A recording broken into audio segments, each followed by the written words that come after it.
Hi, this is the Tax Chica, and we're here today to learn how to file a business tax return extension.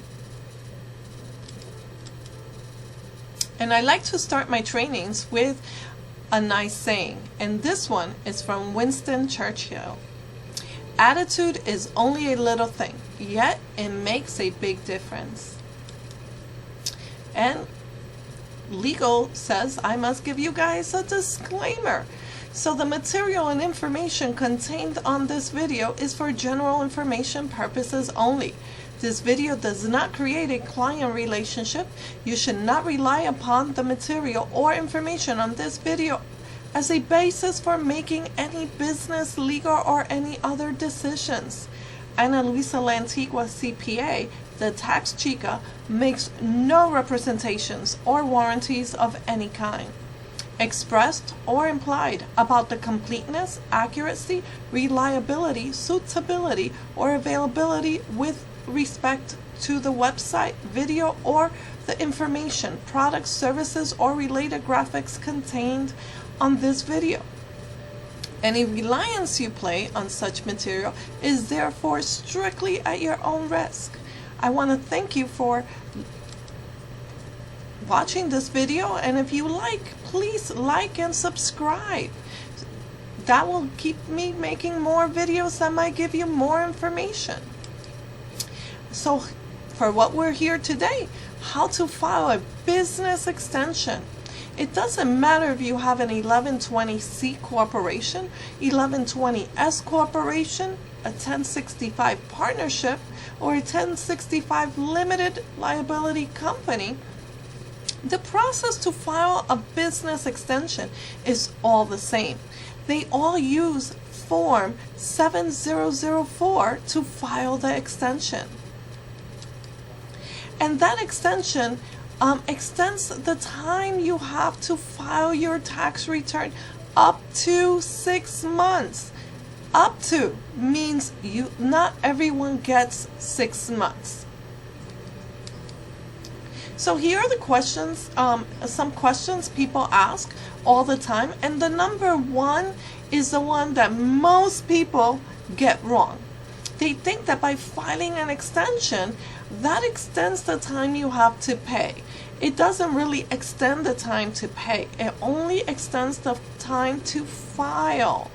So number one, am I required to pay my tax now? And the answer is yes. The IRS is looking for you to send any money you owe with your tax extension.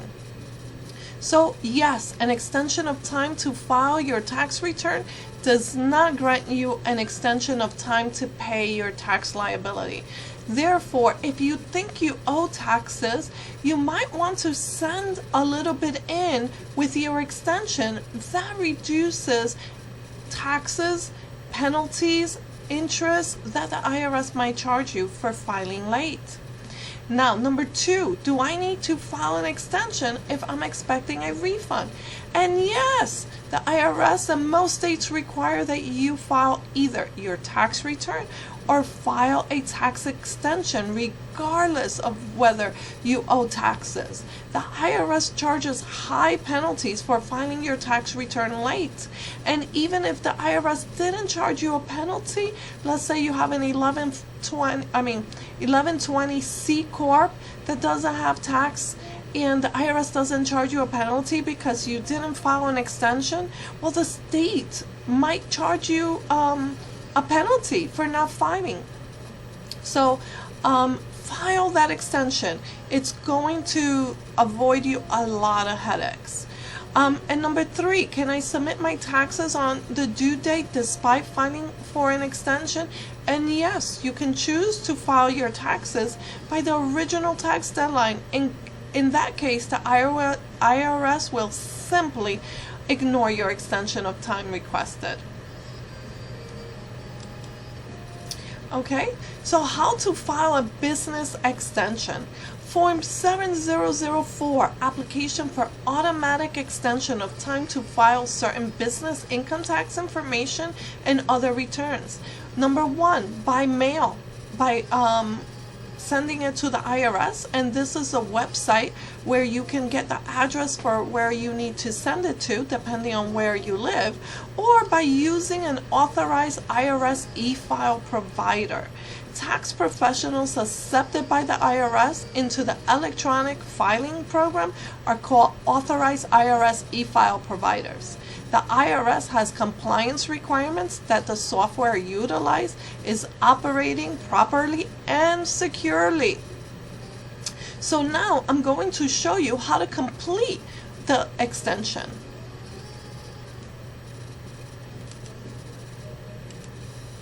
Okay, so here we are at the IRS website, and on the search bar I want you to type 7004. Okay, and once you press type the extension, it will go to this page where it gives you information on where to file for individuals or for businesses, and in this case form 7004 is for business. You're going to click here on the extension of time to file, and you're going to see the current form. Make sure that you use the current form and the instructions. Okay, so here we're going to see the current form. Keep in mind that you want to make sure that you're using the current form, because the IRS revises the form from time to time, and if you're using a wrong form, the IRS may disallow your extension. That's number one. Number two, here, this is how you would complete your extension to file. You would put the company name, the company address, state, city, and zip code, the tax identification number, and the code for the return that you are filing the extension for. For example, if we're filing for an 1120S, the code is 25. So you would enter the code right here.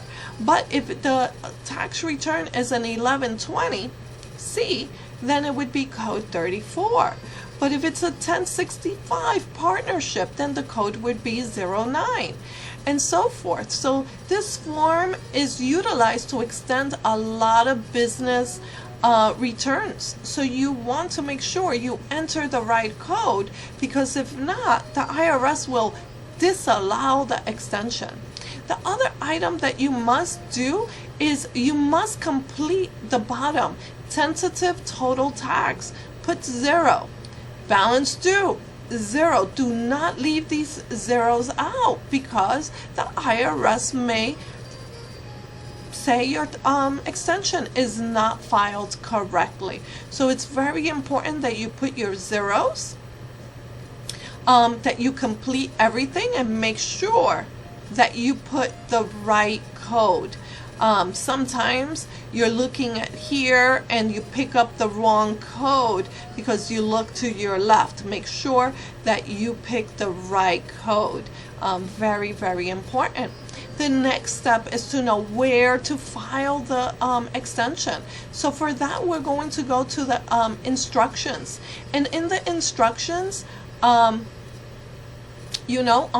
the where to file, which is page 4 of the instructions, you're going to look for your return. And if you're filing a partnership or an 1120 or an 1120S, and it's a U.S. entity, depending on the state that the entity is incorporated, will depend on where to file. So if you're in any of these states, and your assets are less than 10 million, it's going to go to the Department of Treasury, Internal Revenue Service, Kansas City, Missouri, 64999. But if the total assets are more than 10 million, it's going to go to the Department of Treasury, Internal Revenue Service, Ogden, Utah, 84201. Again, those addresses are for the states of Connecticut, Delaware, the District of Columbia, Georgia, Illinois, Indiana, Kentucky, Maine, Maryland, Massachusetts, Michigan, New Hampshire, New Jersey, New York, North Carolina, Ohio, Pennsylvania, Rhode Island, South Carolina, Tennessee, Vermont, Virginia, West Virginia, and Wisconsin.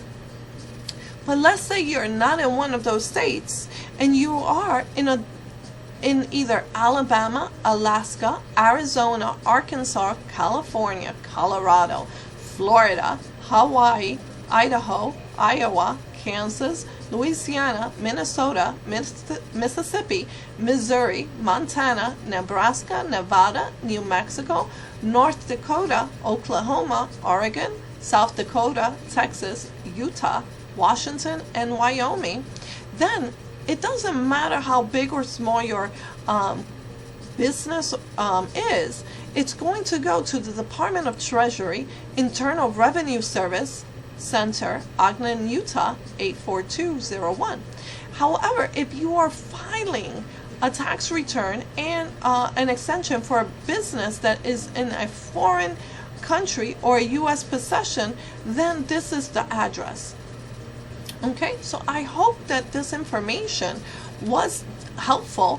And again, this is where to go to find out where to file at the IRS website. And if you're running out of time, you could go to your local tax professional and they will file your extension. Even if you don't utilize them, they might charge you a small fee. But please get that extension in the mail and get proof of mailing, because sometimes they get lost. And if the IRS charges you a penalty for late filing of that tax return, you must have proof of mailing. So, and keep a copy of your extension. So I hope that you liked this video. And if you found it informational and you stayed to the end, please subscribe and like so that I could keep making them. Thank you and God bless.